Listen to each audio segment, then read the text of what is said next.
Welcome to our second workshop within the Sacred Self-Healing community, discussing aliens. And this time we want to discuss the origin and the history of humans briefly, obviously, because this is a big, big topic. So I'm expecting a second part for this particular workshop. But it is important that we illuminate, these questions that are currently being discussed in media, theories and narratives and so forth, as there seems to be quite a bit of a media squeeze about aliens, all according to plan. If you've been watching, listening to my forecasts, I have been predicting this to the T. So let's get into this. My name is Jona Bryndis. And today I want to illuminate, well, first of all, what these alien theories, disclosures, and narratives are. I would like to provide the space to discuss some of your questions. In fact, as you know, these workshops are there for you. So it's really important that you use this opportunity to ask those questions that you typically have a hard time discussing with others, perhaps. All right. I'm having a little bit of an audio thing here. My controls aren't working the way they should work. Can anybody give me feedback? Do you hear me right now? Can you give me Yes, audio? I hear you. Okay, wonderful. Okay, I have no controls at this moment, so that's why I'm not sure about this. Let me just make sure that the audio here, the settings aren't right. Forgive me for this. So it's showing you guys over the speaker and me over the phone. All right, I don't want to keep you waiting, so I'm going to have to cut this out.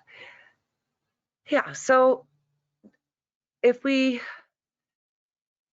look at some of these things that are being discussed right now, and I would love to hear from you what you've heard, what the rumors are that you're picking up on. It's very important to first discuss some key spiritual concepts, because we can look at the alien discussion from two different perspectives, which is what we're practicing today. But to understand these different perspectives, which will then also help us to discern what is true and what isn't, we first need to look at these perspectives. What is it that is being communicated here? What is it that these narratives, these theories foster in us? How do they make us feel? And what could possibly be behind this? What could be the purpose of, spreading these narratives, and where is all this going to go? We will have to have a look into the nature of consciousness and how it evolves, because otherwise we can't really understand human evolution as it has been, for billions of years. And this will also give us a little bit of an introduction into cosmology. Cosmology is, the parts that are in the universe that are not on Earth. Yes, everything out of Earth, outside of Earth. So when we talk about aliens, we're going to have a look at that. And with it also, of course, the different dimensions that we can encounter in the cosmos and the universe.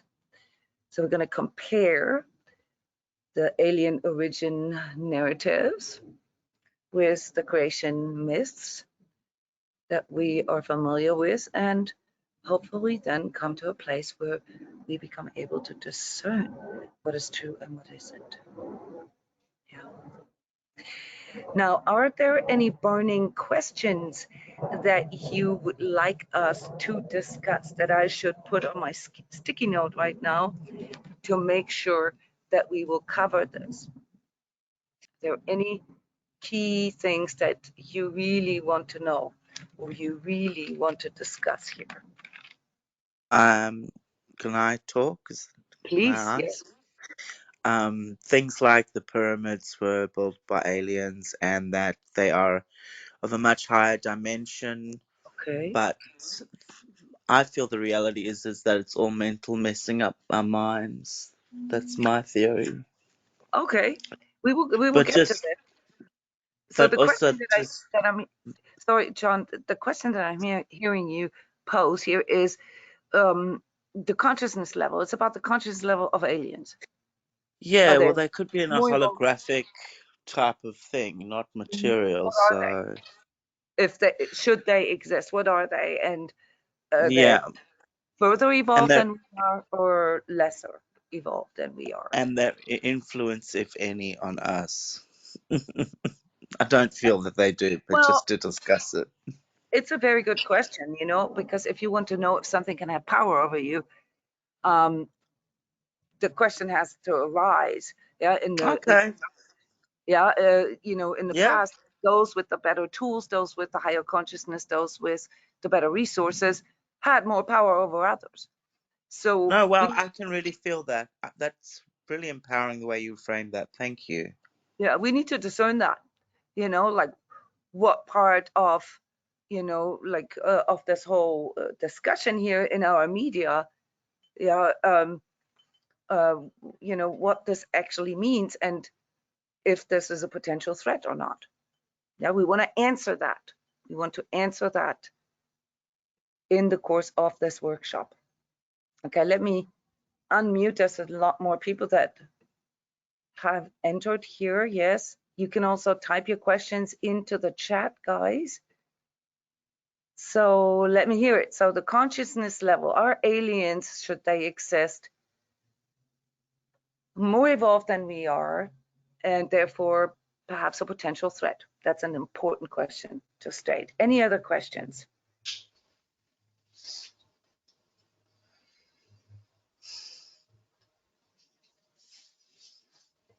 I mean, we can answer questions such as, do aliens exist? We've already had a workshop about that, but maybe there are still some questions. That's not my dog. I have a big dog. The bark sounds differently than this dog.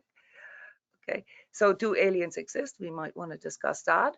And if so, how would they appear? And what would be perhaps their intention?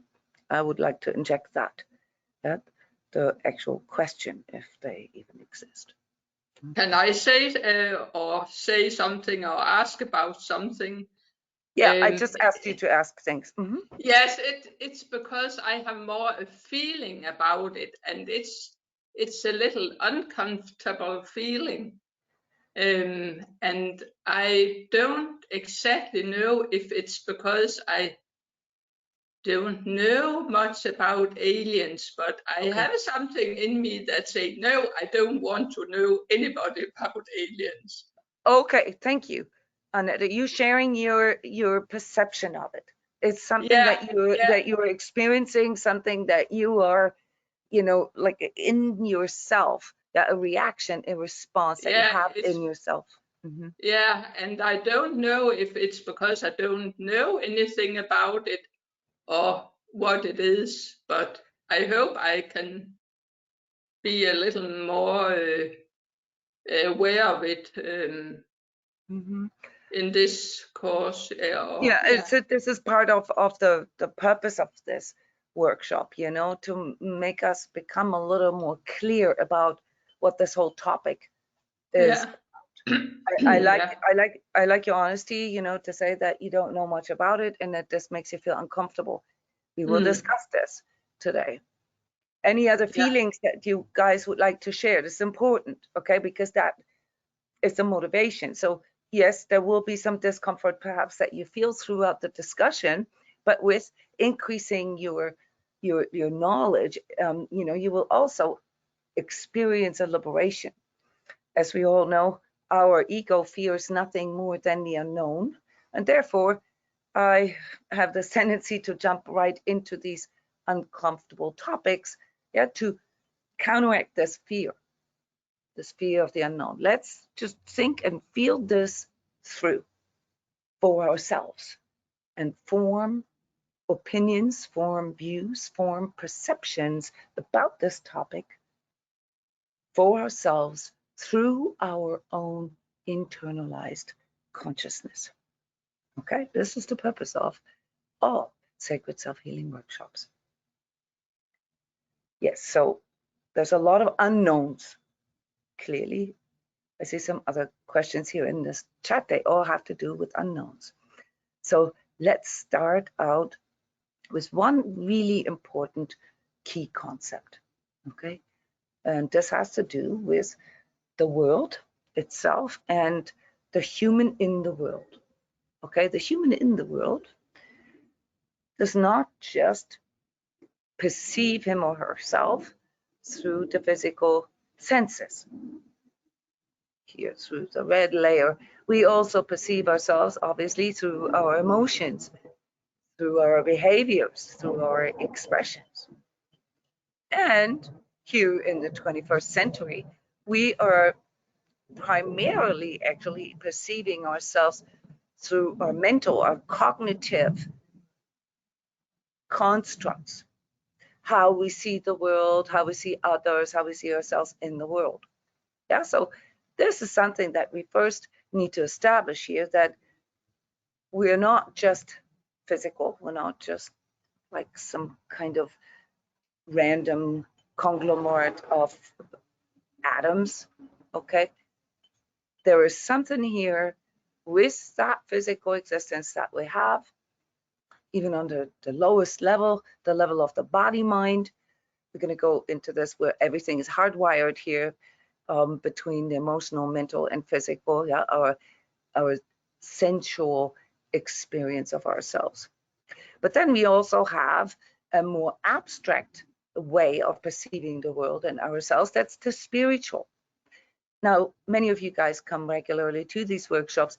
Who of you can actually tell us what a spiritual perception is all about? What kind of questions would somebody ask who has spiritual questions?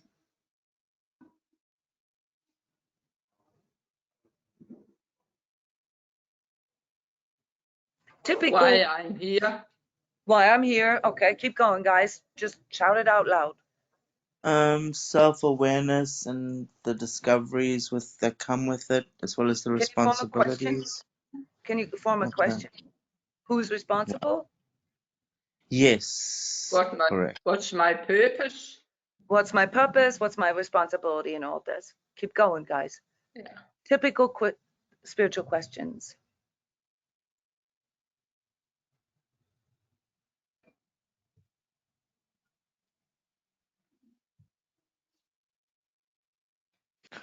What does this all mean to me? What does this all mean to me? Yeah. Obviously, the purpose question is linked to the meaning, but purpose is sort of the meaning over time. Yeah. So where does this lead me? Right? Where is this going to Yes, go? yes, yes, yes, And yes. what's my future? Yes, Right? yes, yes. And who do I want to represent in this life? What do I want to leave behind? How do I want to do this? How can I manifest a life with love, with connection, with peace? How can I heal myself? Those are fundamental spiritual questions. Those are not physical questions, guys. Now, if you want to know how to heal a certain physical ailment, again, you can look at it only from the physical perspective, but you can also look at it from the emotional, the mental, and the spiritual perspective. As we know, it's the way our physical ailments and disorders form is very complex. We have psychosomatics, we have inner attitude, we have placebo, nocebo, and we also have the power to imagine ourselves being healed, and therefore some kind of higher power that can work through us. A little more detailed. So would you agree with me that if we were to answer these kinds of questions that you just posed, questions about meaning, questions about responsibility, questions about purpose, future, even past, yeah, the meaning of the past, that if you were to just look at it from a physical 3D perspective only, that you could not answer them. If we look at things from a physical, material perspective only, we cannot answer questions that refer to love, to purpose, to future, to peace, to healing. Okay, so there's a key concept that we first need to internalize fully.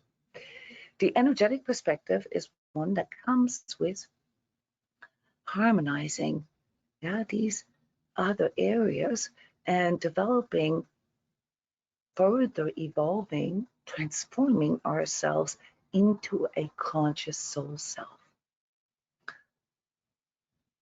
That is a process that is just like the spiritual, needs to be chosen by a person. The physical, emotional, mental perspectives form in the course of our childhood, if you will. Yeah, we don't have to do anything for this. Yeah, we all can think, we all can emote, we all behave, and we all have a body. So that's all there.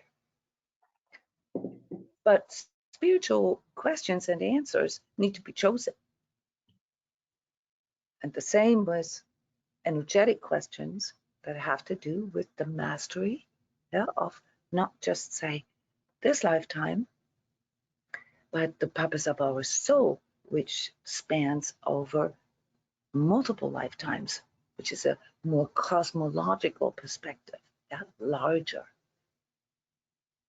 Okay, so they build upon one another. But the body-mind aspect here, these hardwired aspects in us, the physical, emotional, mental, they come to all of us just in the course of our physiological development, our developmental stages. So that's why you will sometimes see this chart here where I summarize, the physical, emotional, mental together as the ego self, the 3D body mind. It consists of all the things that we learn, all the things that we have programmed in as instincts, and of course the things that we are conditioned to, the things that we experience, including our trauma, etc. And it operates on the level of thinking, feeling, and acting. The problem with our thinking, feeling, and acting is that on this ego self level, it's rather automatic. It is not internalized. It's just a repetition of a program. And that, as you heard me say many times, is like a fail-safe. So if we do not choose to investigate and discover our higher self in form of our spiritual self, and then later in form of our soul self, we will at least have a perception of the world through the ego lens. That is what psychology, for example, investigates.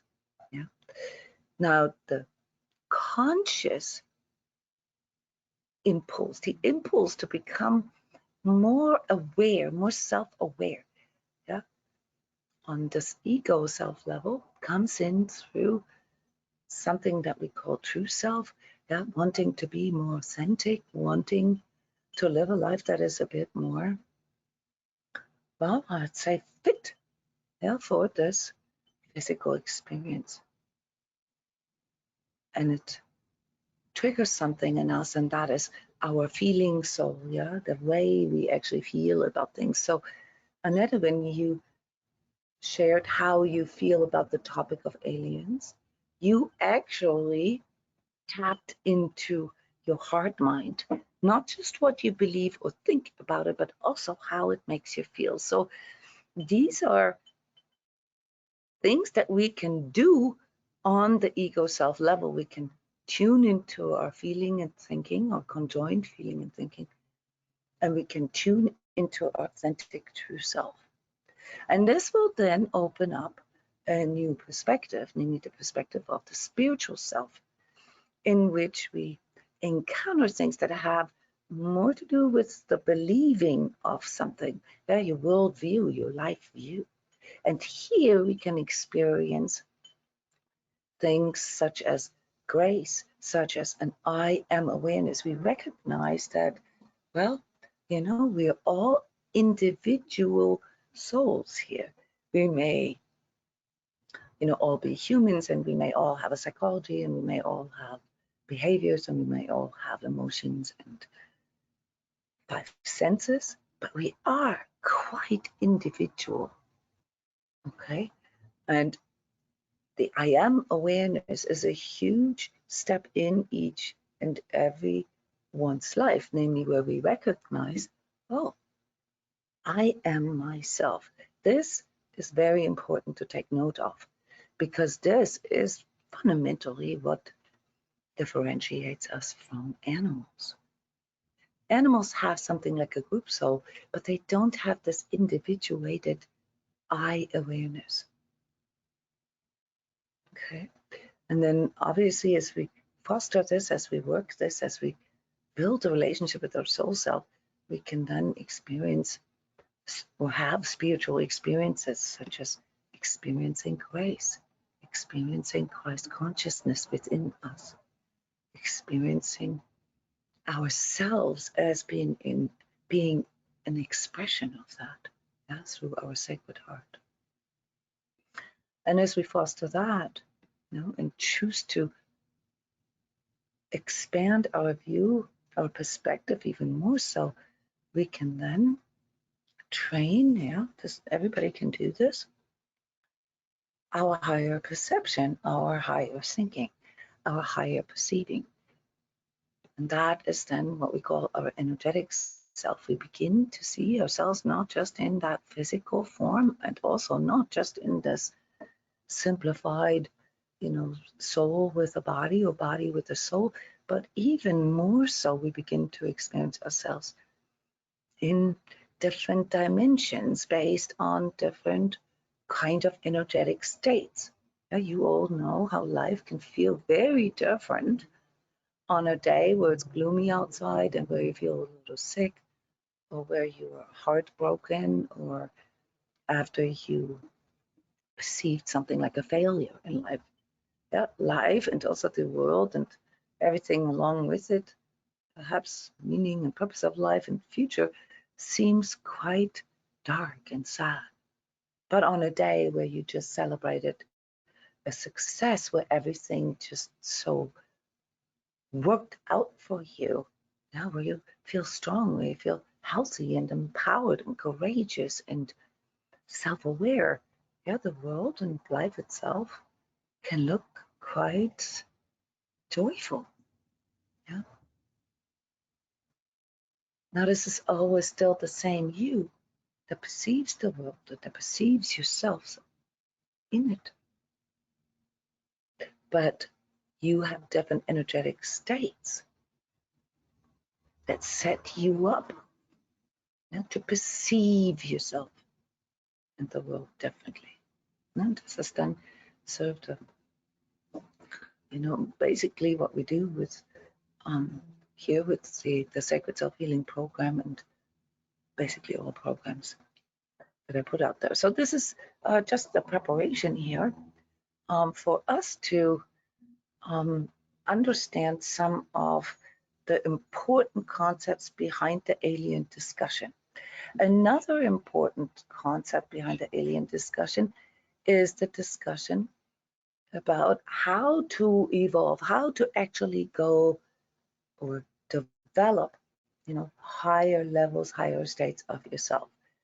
And here's a slide from a previous workshop. It says there's a long and then there's a short way to master your life and find fulfillment, find meaning and purpose in your life. The long way is through karma, through repetitions. And the short way is through self-healing.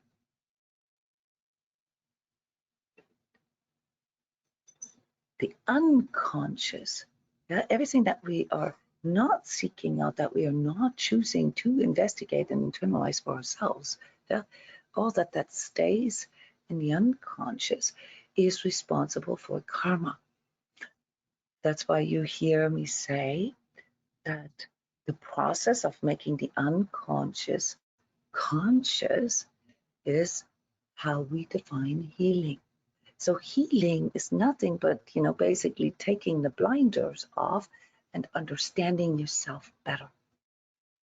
So now you understand that the spiritual questions that arise about happiness, fulfillment, future purpose, etc., are very important developmental steps in our development of consciousness. Because if we don't ever ask these questions, we will stay on the level of the unconscious, and us will just sort of tag along. Yeah, life will just kind of happen to us. And our evolutionary process will be ruled by karma. Yeah, we will learn lessons through repetitions until, and most of you know this, until the pain of staying where we're at becomes so great, so big, that we finally had enough and find the courage to overcome our fear of the unknown, and investigate it. So this is the reason why crises, and trauma is often a catalyst for our consciousness development. Any kind of severe adversity in our life triggers spiritual questioning. Yeah, and we've discussed this here in the last week in detail, how this then leads to us needing to see things such as trauma or adversity, perhaps with different eyes. Well, we need to recognize it as something that helps us, that supports us on our way. So the unconscious, creates karma. And that affects our self-awareness, our focus, our motivation, our courage, and with it, our ability to think, feel, perceive, and choose on our own. And ultimately, to grow and evolve our consciousness. So again, without these karmic lessons, the common form of crisis and adversity, we would not feel the impulse to grow, to evolve our consciousness. Once we begin our spiritual journey and we begin to ask these spiritual questions, we can then subsequently, throughout our self-healing process, throughout making the unconscious conscious, recognize that we can take charge of our own destiny. So the conscious human determines karma, isn't a victim of karma, it determines it, he or she. And that means that a conscious human can take charge of his or her own destiny through actively stepping into his or her co-creatorship. How? Via their self-chosen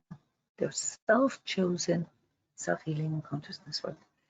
You need to read this, really needs to hit home here with you. And consciousness development is optional in this physical 3D life. It is a higher potential, but we're not forced to be doing it. Perhaps there is a greater force that does, on a longer timeline, not just sort of, trigger us or cue us a little bit, but indeed kind of push us into this transformation into a higher conscious being on a long enough timeline, like say over multiple lifetimes, perhaps.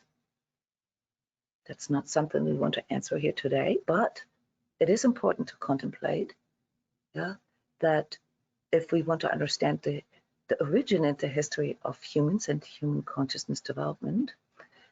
And this can be observed that there is a gradual, albeit small, increment in the overall consciousness level of humanity over time.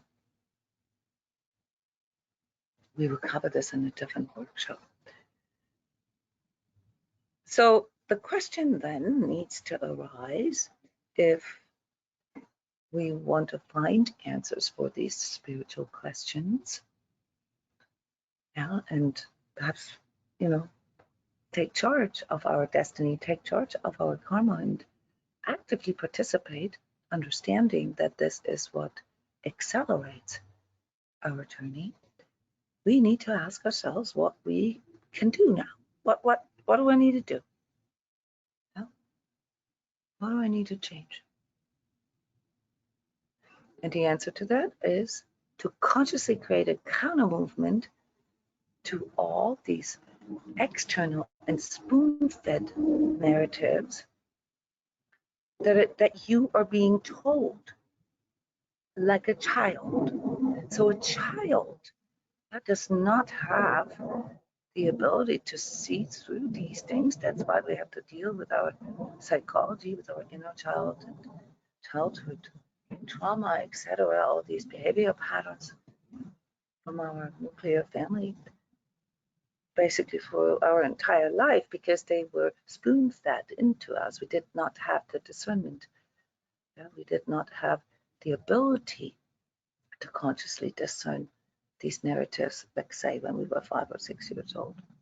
However, we did already have the potential to do that, just not at that time. And so what we can do is to consciously wanting to take more charge, consciously wanting to self-master our perspectives, along with our opinions, if you will, but especially our perception of ourselves and the world. This is what we all can do.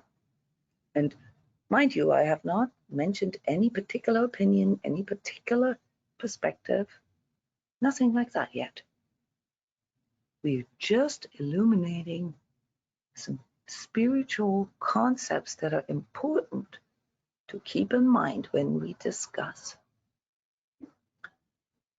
the existence, the potential existence of aliens, and what this perhaps means for us as individuals, as human collective, and maybe for our future. So let me just drive this home here with you. All choices affect our personal energy, but not just based on their outcome, but more importantly, based on the energy and the inner alignment at the moment of making that choice, making a choice. From an energetic viewpoint, a healthy choice has a higher vibration than an unhealthy choice. In other words, it illuminates, it brings more light, it brings more clarity, it brings more calmness, more peace into the way you see yourself and the world. That is what a higher vibrational perspective is.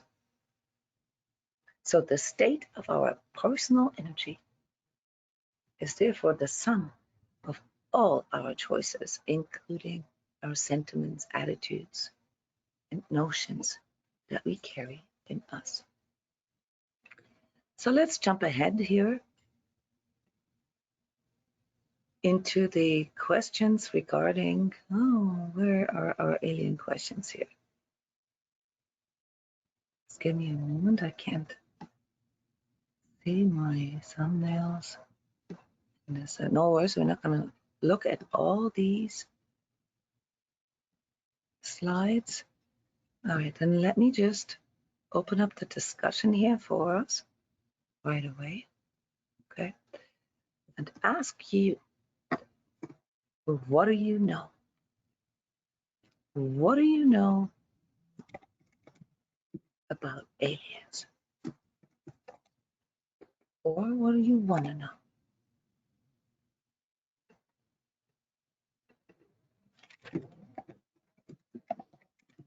What are you observing right now in our media, for example? I know that many of you have quite a got a history, you know, ingesting new age and alternative media. What are you observing currently in the overall, say, output in media, social media, alternative news, mainstream media, regarding the topic aliens? Who wants to share?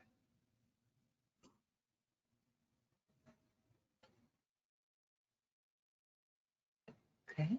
There appears to be a psyop in preparation. Gerald, would you mind elaborating on this? I mean, there's already something like a notion about this. Okay, so a psyop, yeah, a psychological operation. You're probably referring to it, or that's how I am understanding it, as sort of some kind of mind control, something that is supposed to form. I don't know, like a. I can hear you, yeah. Okay. I don't know, for some reason that my microphone is working, but my headphones aren't. No, what I'm referring to basically is the sudden increase in media reporting on the subject. Okay. Even to the Increase. extent of a congressional hearing. Mm-hmm. Saying that they Okay. have seen UFOs and they've seen aliens and stuff like that.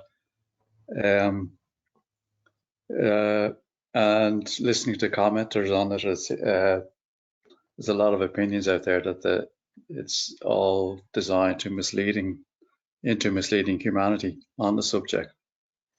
Okay, so this is your conclusion, that it's designed to mislead? It's not a conclusion, but if if the government is involved and the media is involved, it's certainly a suspicion. Okay, I like that. Okay, I'm just making an effort to stay as neutral as I can, because I'm trying to teach discernment, which means I have to stay neutral until I present all the internalized experiences that we all have. So I'm not disagreeing with you at all, but I want each and every one here watching this or listening to us to have their own conclusion. Okay, so you were saying that the sudden increase in media presence about the topic, and even in congressional hearings, meaning like on a government level, makes you suspicious. Yeah. That is a very valid point that you're making there, Gerald, because if you think, and some of us are a little older, just 10 years or 20 years ago, that was unthinkable that there I was think as something well, like actually, discussion.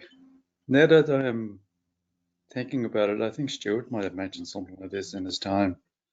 Yes, there was always individuals who talked about aliens, but when it comes to like mainstream media or government, congressional hearings, unthinkable. The only thing that we, at least here from an American perspective, could witness in media was like movies about aliens or Area 51 conspiracy theories, Roswell stuff, but all heavily censored by the government and completely denied up until not too long ago. When did you notice this increase, Gerald? I don't know exactly when, but you see, I'd be looking online and stuff like that as well, so I'm always sort of hearing from here and there. So with the actual the media interest, and in talking about it, I'd say probably the last 2 or 3 years. It may have been going on way before that, but I just wasn't tuned into it, I think didn't Tucker Carlson or one of those have a big program about it as well, and a lot of media personalities getting into the subject. I agree. This happened like within the last 5 years. Yeah. And got a little stronger throughout the pandemic too. I felt. I mean, maybe it was because people had more time, and so there were, you know, like thinking more about these things, but the media also became, you know, much more the focus of attention in times where we're kind of locked up or, you know, things like this. Anybody else noticed this increase in media coverage about alien topics, even on the level of governments and officials, secret services, whistleblowers, etc.? Anybody else noticed this increase? Or are Gerald and I the only ones?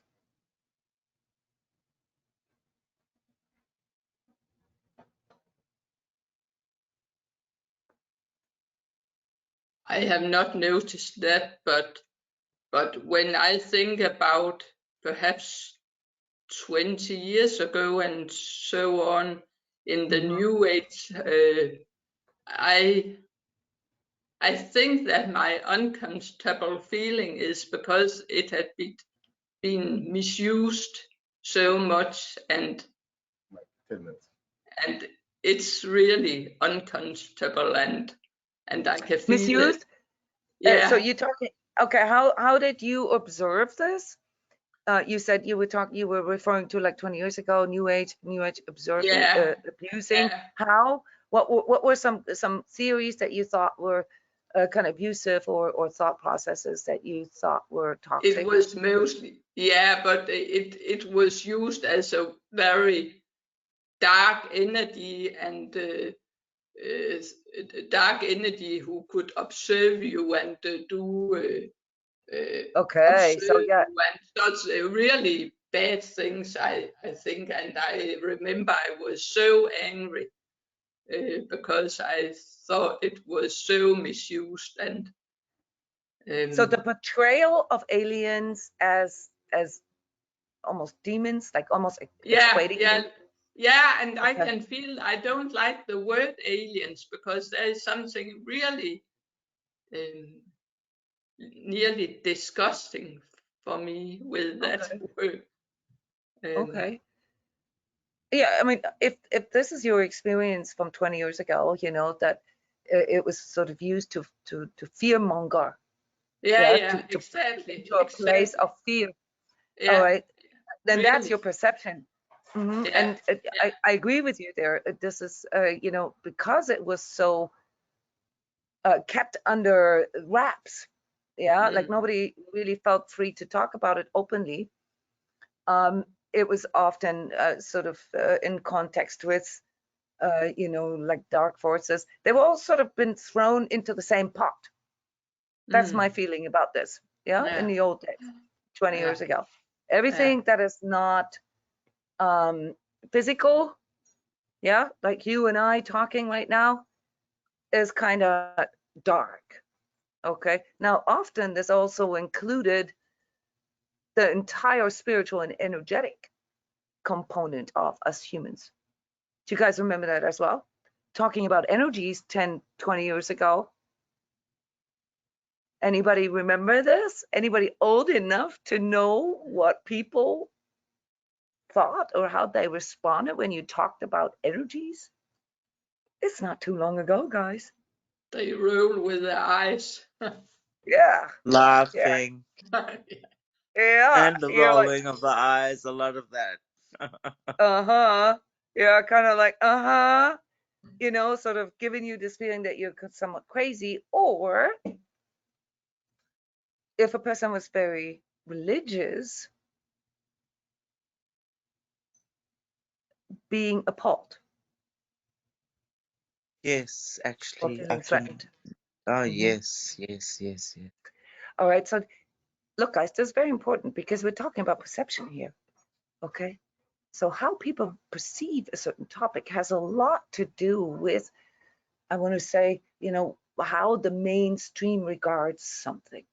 So Gerald, when you brought in that word psyops, yeah, meaning, I'm just translating here for everybody, like something that is being controlled through media, yeah, that Yes, is a supposed to induce, psychological operation, you know, yeah, is that is supposed to create sort of a collective opinion about something, mhm. maybe prepare people, to accept things more or to scare them about something. But psyops are typically mentioned in conjunction with, you know, certain textbooks, yeah, how to manipulate and perhaps even mind control the masses.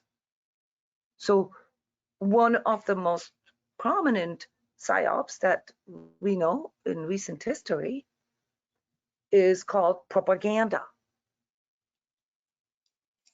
invented by Karl Goebbels, yeah, one of Hitler's generals, or, you know, his number one, okay, to trick the collective into believing all these values, okay, that that Hitler propagated, okay, and this has created a textbook. I'm just being thorough here, yeah, that we call the textbook of how to manipulate the masses through media. Yeah, so Goebbels was the first one who actually did this in a mass scale. Before that, you know. There's always been these narratives and these psyops, but when it comes to like making a whole entire nation believe in something within, let's say, 2 or 3 years, okay, this requires mass media. In the old days, before mass media, that was impossible. In order for a whole entire nation to believe in something, this took hundreds of years. Okay, so obviously with the increase of technology and especially mass media, the manipulation of the collective beliefs became a lot easier. And guess what? Within the last 20 years, we have been experiencing one of the most exponential developments in technology, yeah, through not just the internet, but also and primarily through handheld smart devices, through your phones. Because your phones are with you and on you 24/7.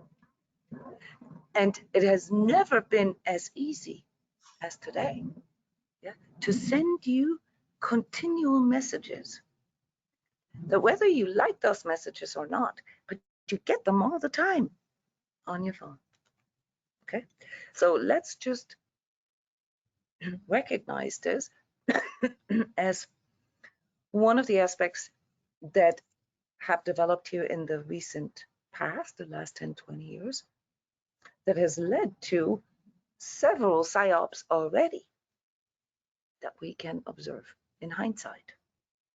What are some of the psyops that you've observed in the last 20 years? Where mass media has formed opinions. I mean, look at fashion, look at, you know, popularity, you know, of celebrities and so forth. Those all belong into that group. Yeah, that's been going on for like 100, The whole 150 COVID thing was a big one as well. The whole COVID thing, in what Yeah. way? In what way? Mask wearing, you know, social distancing, making people think that, you know, being 2 meters away would, you know, save them from Death, certain. from death, right? I mean, the actual psyops was that we were told, literally told, that we were going to die if we get it. That was the psyops. And then the death counters. And that, yeah, and then, you know, you might feel okay, you might look okay, but there's a good chance that you you've could got still be disease that's infected. going to kill you. Yeah. So this is massive, guys, and we know this now because I think we all had COVID. Anybody not have COVID? I didn't have it. I haven't Okay. had it yet. Okay. So not that you know of, right? Because there's a whooping 37% of people that had COVID asymptomatically with no symptoms whatsoever. Not even a reason to test. Okay. But the main point is we did not die. And we can observe that in hindsight. We can discern that now. And we can even on a material level, you know, look at data. And data is much more accurate now than it was at the beginning of the pandemic, although most people didn't even look at the data, that the actual mortality rate is 0.3%. Okay. However, not to go into that, we just wanted to illuminate what a psyops or mass manipulation of beliefs can do to people. All right. It made us agree to locking ourselves up. It made us agree to things that we would have not agreed to if there was not the belief that we would die. And so much more, of course. Yeah, the separation that occurred, the accusing one another, yeah, the war that this ignited between people in the last 3-4 years. It's quite amazing. We now know that this is a force, yeah, that has brought that, and I don't want to say that it's a particular institution or anything like that. It may not be. It may just be a force that is working through people, okay, that is getting us into believing certain things.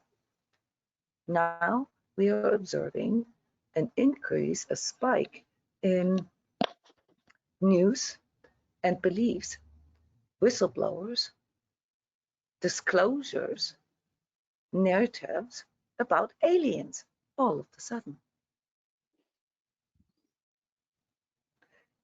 And Gerald's hypothesis is that that feels like the next psyops.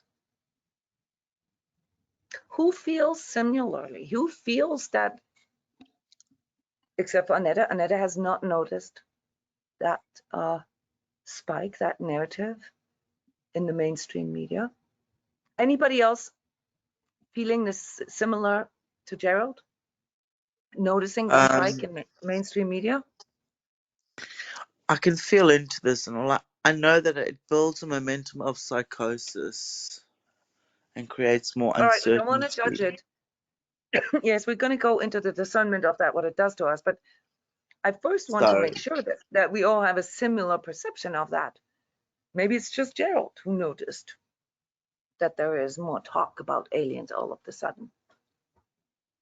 Raise your hand if you have also noticed that increase.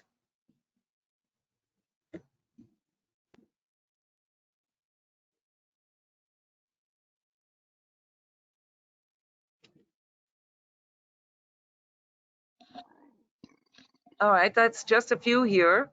Okay, my hand is risen. Okay, so the majority of people here, is this a correct statement, has not noticed that there is a spike, that there is an increase in alien discussions in the public. Is this correct? Yes. Okay. No. Okay, now this is really important. Okay, so you are just now then listening to what we are perceiving. Okay, we're not even saying yet that it's true. We're just saying that we perceive an increase in that. Those of you who have not noticed that increase, I would suggest that you perhaps Google it. Just type in the word aliens or extraterrestrials, and then look at just the dates of articles, tweets, etc., and the frequency of them. We know that, especially if we get our news from social media, that we are operating within an echo chamber that is determined by the cookies that we produce here on our computer, that is cached on our computer, and therefore we only see what we want to see. This is very difficult to understand if you don't know how these software algorithms work. So if you want to break through these cookies, you need to search things that are different from your normal searches. And then you will see a broader spectrum. Okay, so many of you don't know anything about aliens. Now, those of you who have not noticed that there's an increase in media can still have an opinion or feeling, like Annette shared with us, that it doesn't make her feel good. It induces fear. Yep. What are some other perceptions? I mean, I've asked myself this question from when I was little, whether there were aliens or not. How about you? Anybody ever thought about it in their life before? I have, and I remember the movie E.T. Okay. And I liked that as a child. So that made you feel good about aliens, that movie? Yeah, because it was not misused against somebody or. It was cute looking with huge big eyes, right? And almost childlike. But I was thinking about can I just now in Denmark there's a more free talking about life after death and such topic. Okay.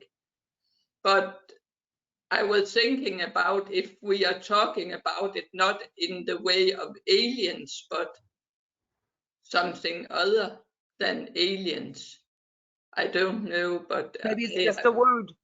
Yeah, maybe it's just a word. Okay, that's. And I like that, Annette. I like that you're opening up your perspectives here. Okay, so the question of what happens to us after death is basically a transdimensional question.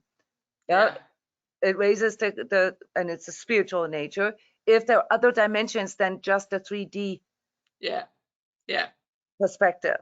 Okay, and I like that. And in our discussion whether aliens exist or not, we actually came to that conclusion.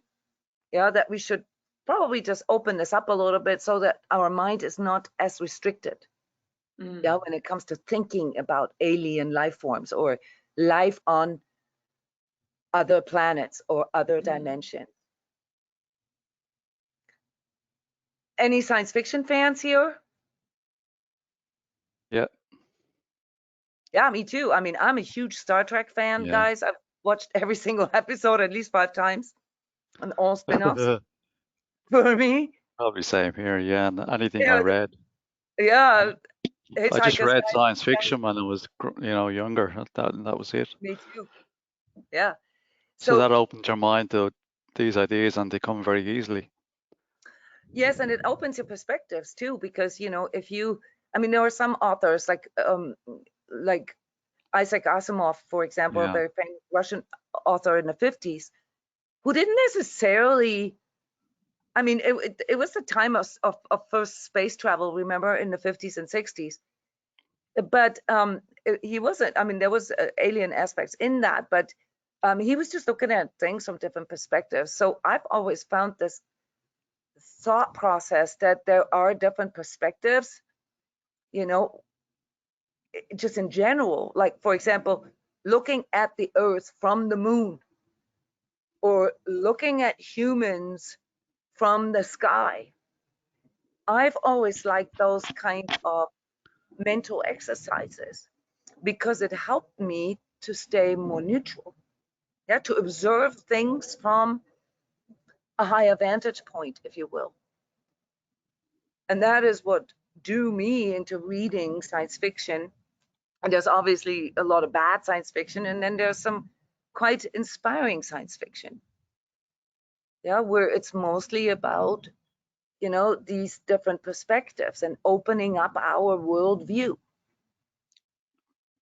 I remember very clearly, this is probably one of the first, like, super influential thought processes that I had when I was about, I don't know, 16 or something. There was an episode in Star Trek where the spaceship got stuck in the middle of space. There was nothing there. Nothing. They could not detect anything. They didn't know why the ship wouldn't move. And then obviously, in the manner that Star Trek does that, because very scientific, and they come up with all different theories, and then in the end they resolve it. But in the end, they found out that they were stuck in a 2-dimensional band, energy band. And that in that two-dimensional, we are three-dimensional, right? In that two-dimensional band, everything is flat. The whole world is flat, like a comic. And because all their sensors and instruments were only aligned to 3D, they couldn't see it. They couldn't detect it. So they had to modify their instruments downward. They had to devolve their instruments to 2D, two-dimensional. And all of a sudden, they saw this huge, big two-dimensional world in front of them. I remember that this had a huge impact on my understanding of dimensions. Because if I then took this thought and interpolated that into 4D or 5D or whatever, 10D, I could clearly understand that what it is that we are experiencing here in 3D might just be valid in 3D. So when I teach children at our school, when I teach them science or like the very beginning sort of scientific concepts, and they ask me things such as, general questions such as, is there a place where there's no gravity? You all know what gravity is, right? I will always answer with, no, not on this planet. Why? Because on other planets or other conditions, in other dimensions are different conditions. Science already knows that. And therefore, when we discuss the alien question, we have to remember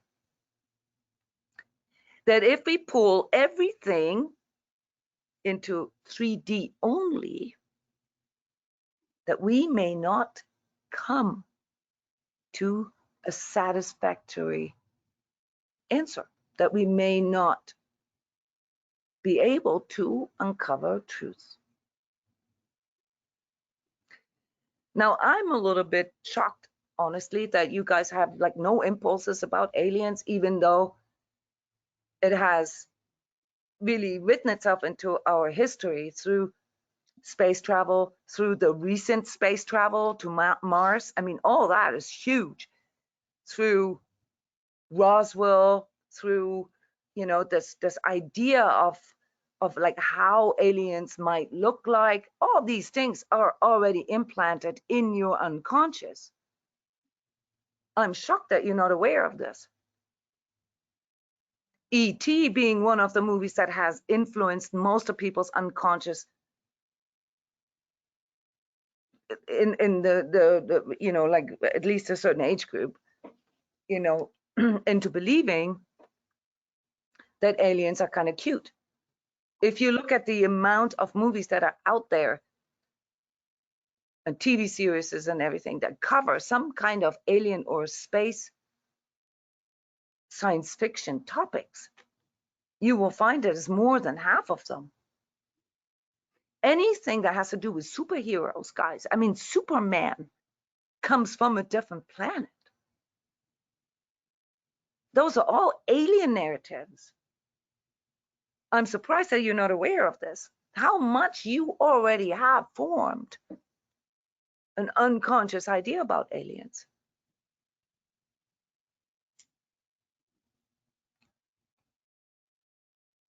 So keep this in mind.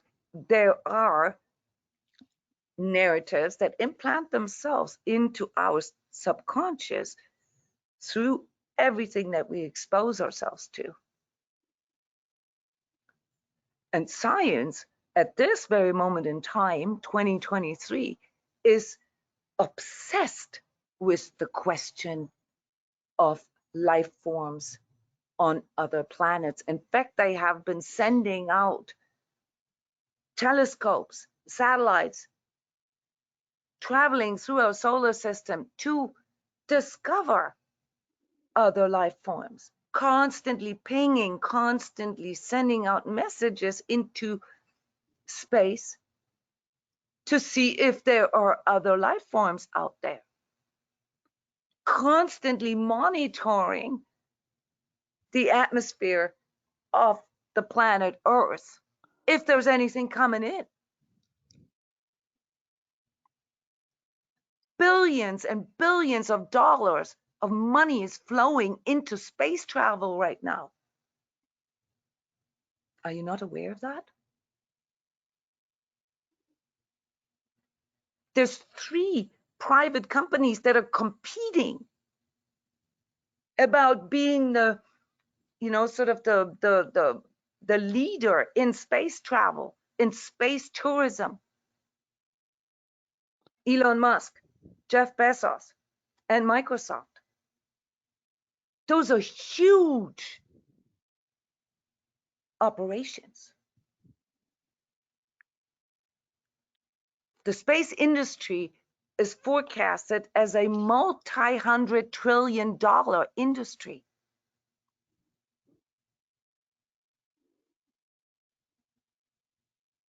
This is some big stuff, guys.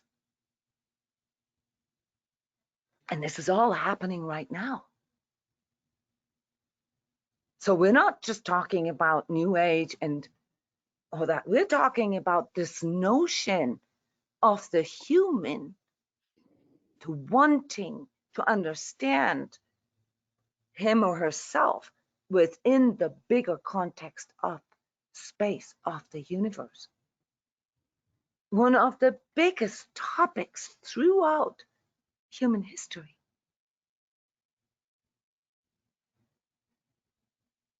Could it be that we have a block there? Annette, you were quite honest about this. You said it makes you feel bad. It scares you when you think about it. Yes, a little, and I'm thinking we have a Danish astronaut with in these in next week, I think, going out in the space. Yeah. Yeah. Yeah, I think I have a big block. I have not thought about it in this way. You haven't had your own thoughts yet. You just like blocking it off because it's too Yeah. big of a topic or too scary of a topic. Yeah, and I have thought that no, I don't want to think about aliens because there is also a really anger there. But it was because I thought that you have to come to this workshop because you have to know a little more about it.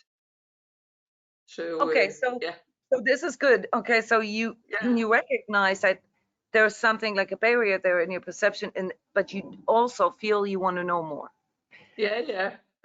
That's called curiosity. Okay, so that's good. Yeah. All right, so those of you who noticed this increase in disclosures and narratives, let's bring up some of these.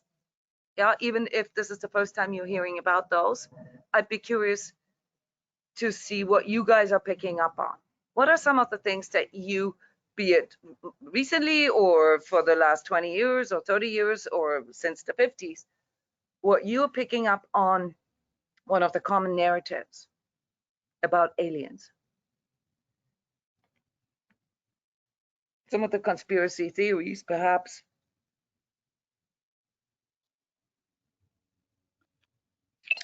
That they control us and that they're part of some higher order. Okay.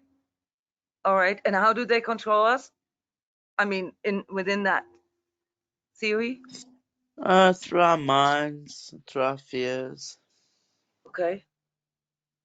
Kind of like through demonic information. Yeah, and information and hearing things and psychosis and okay. yeah. Kind of like including the abduction stuff, like that they can do to us, that we are powerless. Okay. Yep, that you can go blank and suddenly be somewhere else. Although I don't believe that specifically. No, but that's part of what is being portrayed in a way in some of these theories. What else? What are some other typical theories? out there. I'm thinking about the UFO.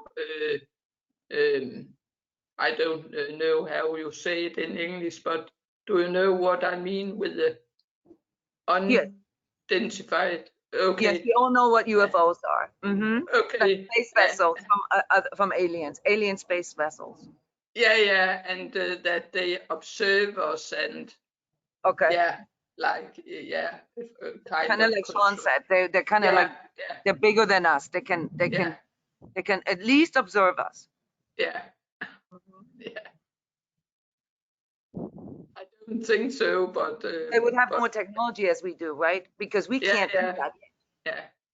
So they must be a higher developed technological Yeah. race. Yeah. Okay. What else?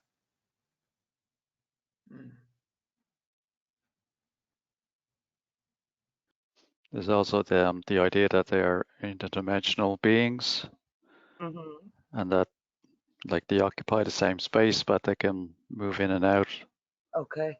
at their own will. Invisible to our eye, right? Like that they are there all the time, like some of the TV series in the 80s and stuff, where they're always there, but they sort of dress up as humans or don't Yeah, even have to. They just interdimensional, so they don't even have a physical body. yeah, that'd be kind of like David Icke's sort of idea that everything is like a frequency, and a radio. You have a radio tuner, and you just move it to a different position, and you're in a different sort of reality where everything is occupying And the they can same like space. they can make themselves invisible. So there's something going on in our Yeah, reality that we can't see, that we can't control, but they can. that's a concept. Yeah, I have no idea. Well, I don't either believe or disbelieve that. You know. So we want to stay open here. We just want to really Yeah. discuss all these different concepts. What else? There is one in particular that has been growing in popularity in the last 4 years. And that's also in the title of this workshop. Maybe you guys have heard this in conjunction Well, with, they're us from the future, that sort of thing as well. okay, that there's another one, yes, that they're us from the future, like time traveling humans that have maybe set out to populate other planets coming back to the Earth. Okay. And what about those discussions about Rh negative, like blood types, and that there has been some kind of star seeding, that humans were actually created by aliens, either Oh, that's through like, yeah, that was that. mating or genetic modification? Anybody heard about that? Yeah, there was a film about that recently. What was it called? Prometheus, wasn't it? Say that again. Prometheus. Oh, Prometheus. Yeah. So that's Yeah. mythology. Okay. Well, So no, the there's movie it was like Alien. that I think it thing. was Prometheus. It was an alien film. Mm-hmm. One of the Alien series where an alien comes to Earth in the past and basically kills itself and allows its DNA to enter into jumps it off this waterfall, and the DNA falls into the river and then starts to flow throughout the Yeah. earth and becomes the seed of humanity. In that movie, where it's very artistic in a way because it leans itself to some mythologies, like Greek mythologies. It's not really spelled out that way, but there are lots of theories right now that spell this out, that say that the true origin story of humans is actually a seeding from aliens. Yeah, at a time, kind of like, do you guys remember the movie 2001 with the monolith that suddenly appeared on the planet when humans were still sort of ape-like, Neanderthal, and that is what brought fire and the self-consciousness. Okay, are you guys all familiar? Can you follow me here? These origin stories. Yeah, the speculation why some people are Rh negative blood type, while the majority are Rh positive,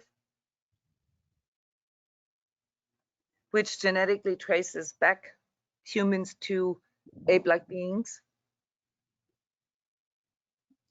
And some don't have that factor, like 35% of humans. Anybody ever heard anything about that?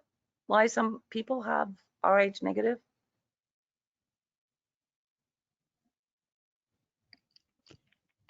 Okay. Yeah, I don't Oh, I don't recall that now, to be honest. But I've heard yeah. like at the reptilian. It's a very it's a big question in science that science can't answer. Mm. Yeah. Why do 37% of humans have an no rhesus marker in their blood type? Okay.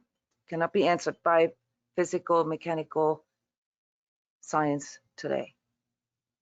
All right. Now, I'm not hinting at anything. I'm just, bringing this whole alien discussion into your awareness, that it comes up, it pops up in many different areas. Right now, it is mostly driven by economy, by the space industry growing exponentially. Yeah, and space bro Elon Musk being one of the most prominent representations of it. Does anybody know what Elon Musk says about space and aliens and space travel? What his whole idea is that people pump billions of dollars into? Is it eventually to seed other planets or something like that? Yeah, Yeah. yeah. And his first project is Mars. By 2030, he wants to have a colony of humans on Mars, leave the planet Earth entirely, and build a better world.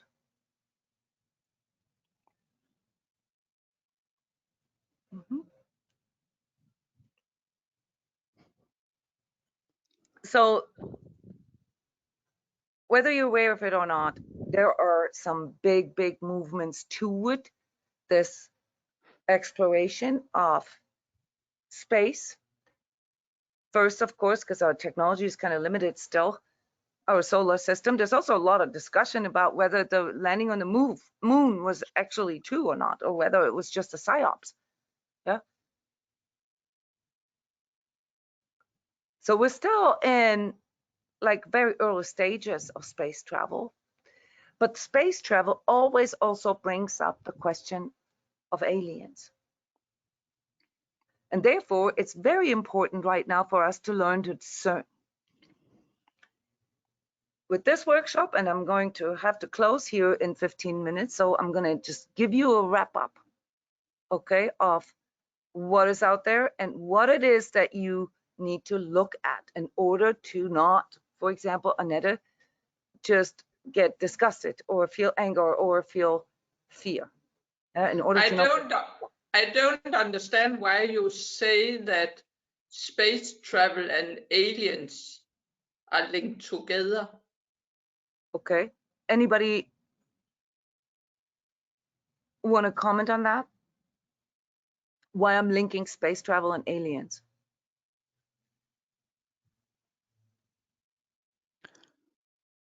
Well, the general view on aliens is that they've come from other planets to the Earth. So there's an obvious link there. In this And it's way, also the yeah. unknown. It's the unknown.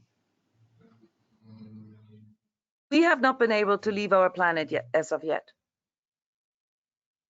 Maybe with the exception of, 2 manned space flights that we had and the space station that we have, but we have not been able to live on other planets, which means we still have a lot to discover. Yeah, okay, I see in that way. Yeah. Well, what if that we have not been on Mars yet? What if we discover the relics or the artifacts of a very old civilization from like 1 million years ago? We don't know that yet. No, I see. I get it. You get it? There's a connection there, obviously. Yeah. We've never left our front yard. We've never left the No. front yard. We don't know what's out there behind the fence. Okay? And it's very probable, at least for many people, especially people like Elon Musk, that there are other civilizations out there. In fact, when Trump was president, he says he wants space domination. He said that. He changed laws so that money could be pumped into space travel so that America could dominate space. That's literally what he said. 2018.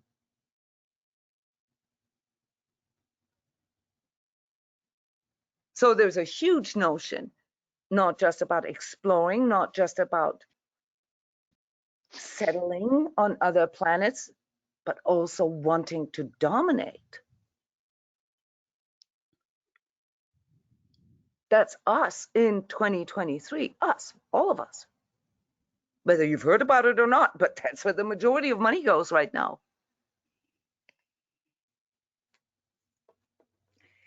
So that's why I think it's worth it to investigate this and have ourselves actually feel into this topic.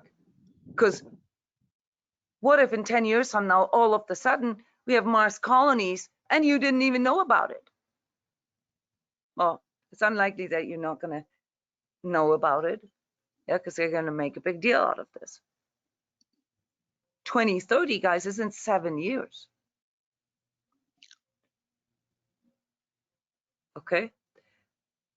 So the theories are that if we actually develop the technology to leave our planet and settle on a different planet, that would trigger, that would, you know, if there were any aliens that are higher developed than we are technologically, that would give them the idea that we are actually somewhat dangerous. Yeah, because if we can leave our planet and start settling elsewhere and have spacecrafts that, you know, perhaps even down the road become capable of leaving the solar system, okay, we might be a threat to others. So the notion is that us leaving our front yard could be either dangerous for us or dangerous for others, but definitely worth a thought, you know, what the consequences or the effects would be. However, one of the aspects that I really wanted to discuss today with you guys, because this requires a higher level of discernment, so I cannot really help you with not being aware of all these things that I am mentioning or that we are mentioning here, yeah, because this has to do with filters. Yeah, I'm just presenting the facts to you. But what I can help you with is discerning some of these things that you are encountering if you actually look for it. And that is the question of the origin of humans and whether or not we are actually stemming from an alien race, okay, that has injected its DNA into, you know, the lower life forms here on the planet, yeah, and bestowed us with some consciousness. And why is this an important question? Because when we are fostering, when we are working on self-healing and consciousness development, the question whether or not consciousness arises in us through self-transformation and metamorphosis, or whether it was injected by some external force, is quite an important question.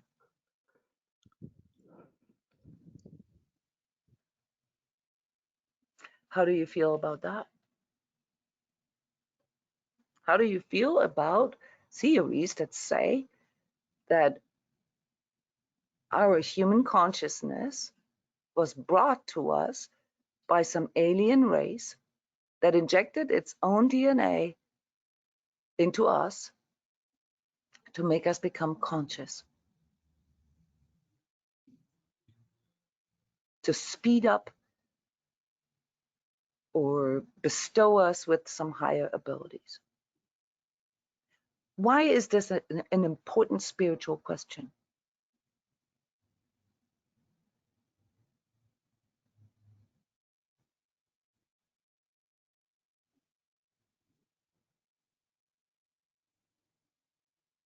Makes us think outside of the box.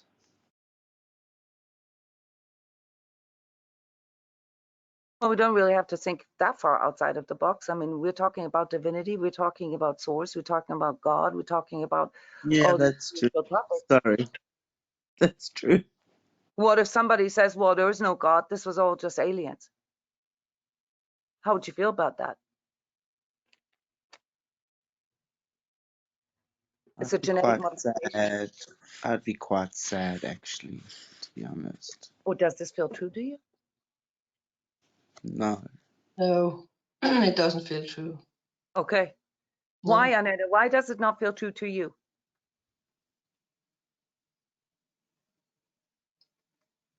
It doesn't feel true. I can feel it. It doesn't feel true to me. Because you know it, because you can feel it.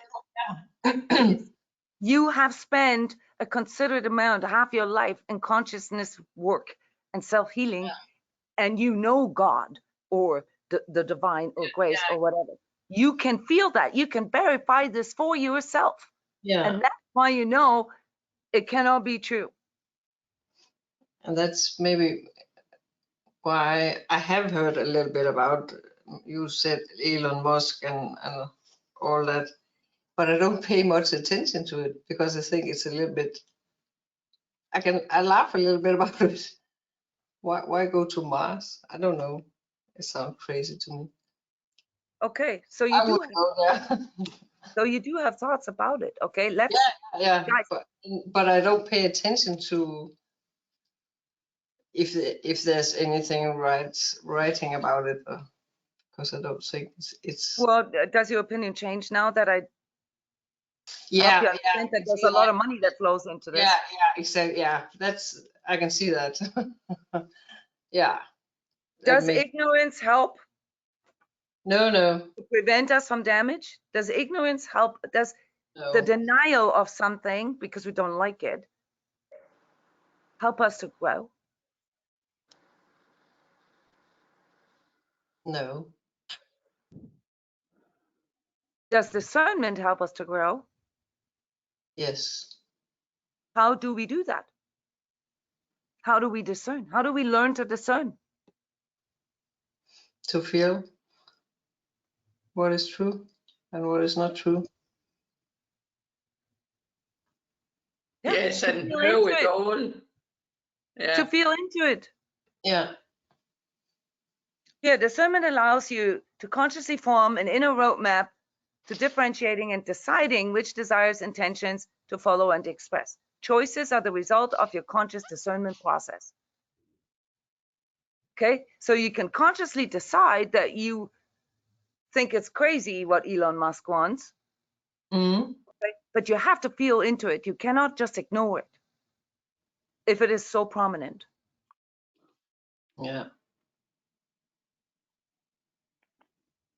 Why? Because otherwise it's just an automatic response, a response such as sympathy and antipathy. Oh, I don't like this. Oh, I like this. You didn't think and feel this through. Now, you may come to the same conclusion that you think it's mental illness, wanting to prove that God doesn't exist. You can decide that. Mm. But you need to feel into this yourself. You have to have your own thoughts. You can't just, not when you are a conscious self-healer, you cannot not just ignore these things.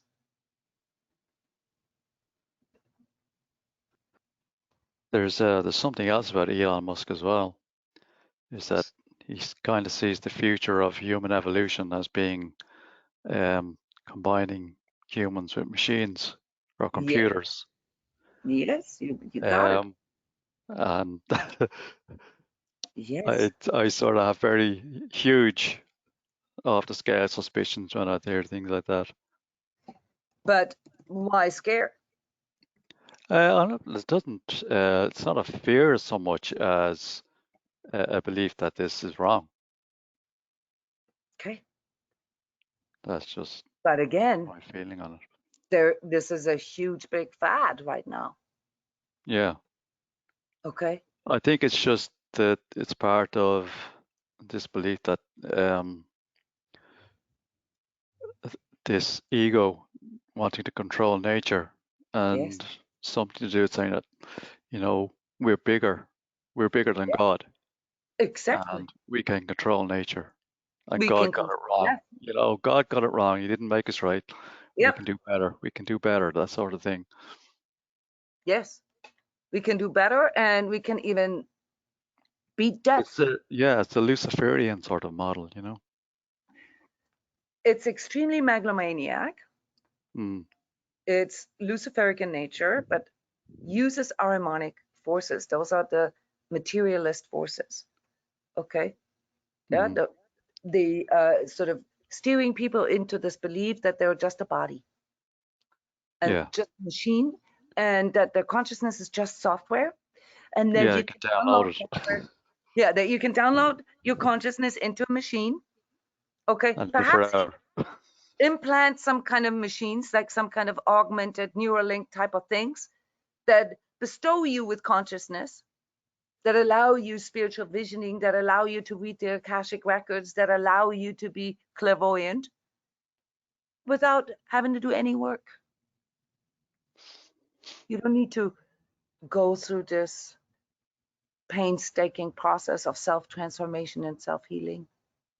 You don't need to choose anything. You can just buy this machine, put it in you, or maybe even just a genetic modification. Wouldn't that be convenient? Yeah, and then, become this evolved human. So what's behind these narratives, guys? Transhumanism, space alien origin theories, is a very, very dangerous thought process and worldview and life view. You nailed it, Jared. God made a mistake. Yeah, we're like flawed as humans, and all we need is machines to make us better.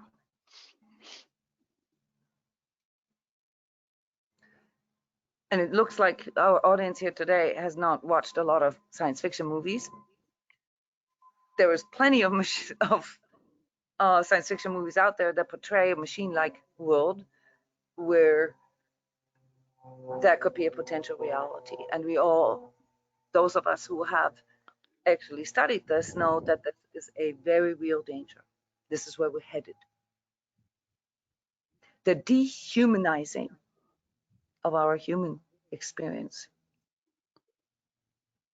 through a machine-like material only life view, and an evolutionary process that needs to happen through outer mechanical external augmentation, that we need something from the outside in order to get there.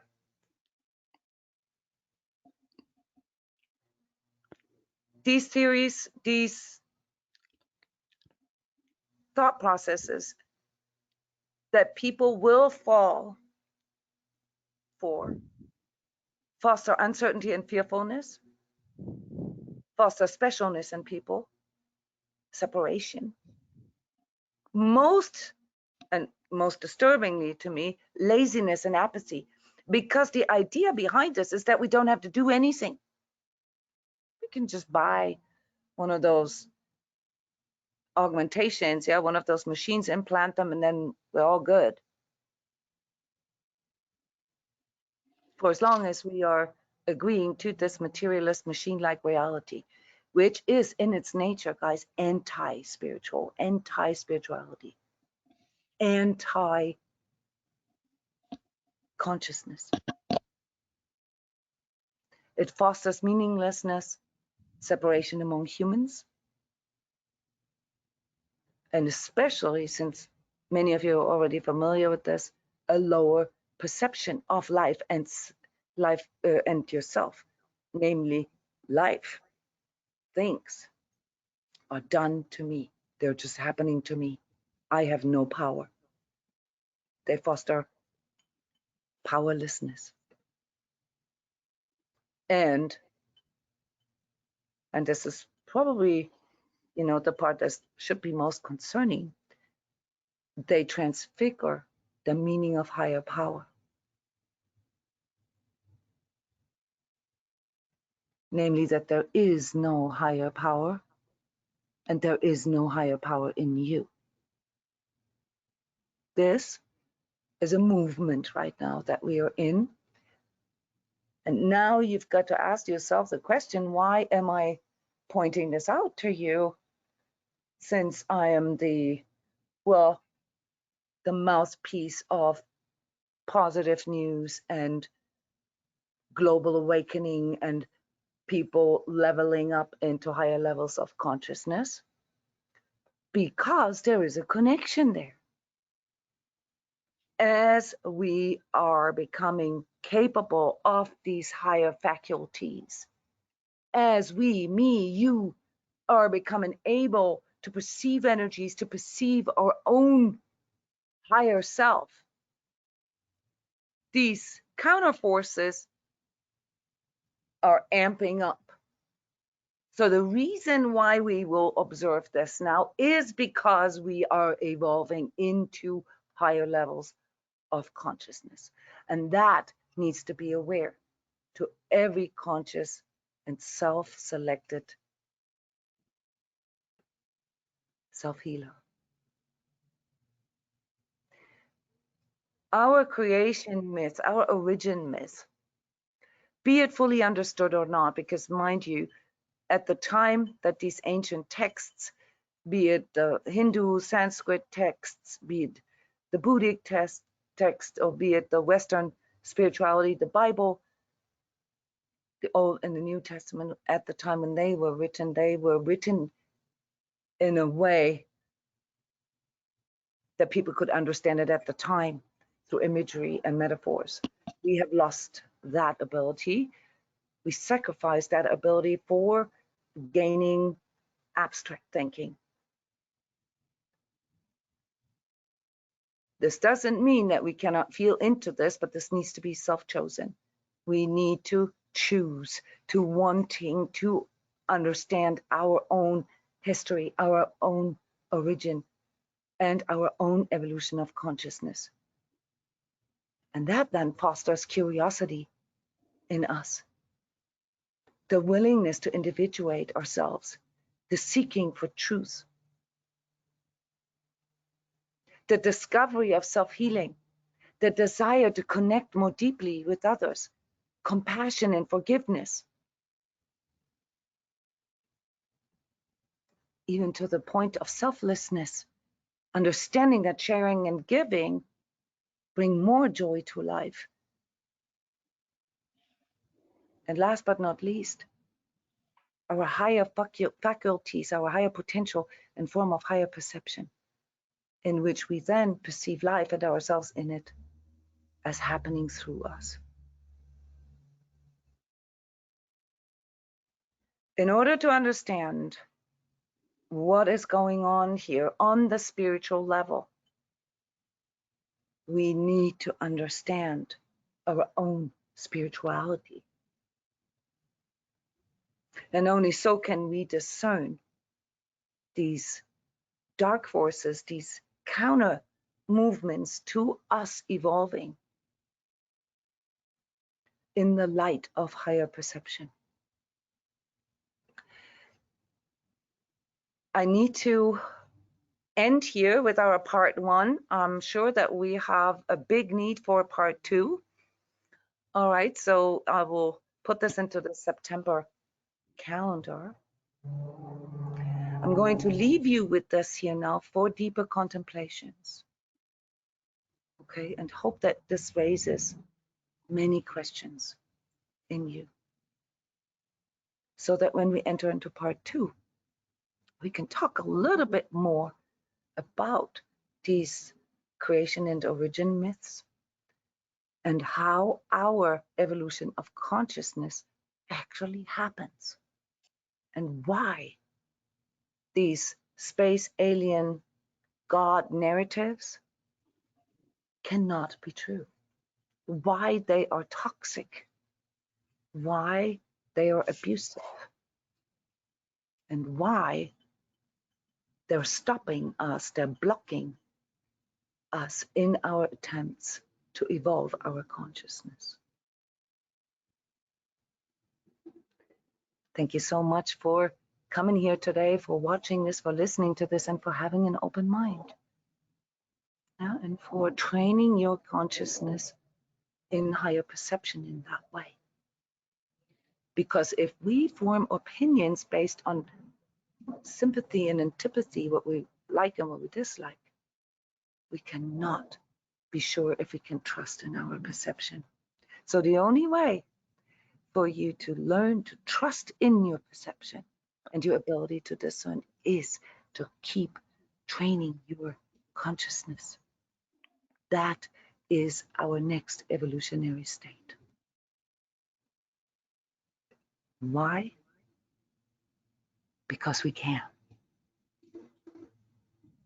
Thank you, everybody. See you soon. Thank you. Thank you. Thank you. Bye-bye.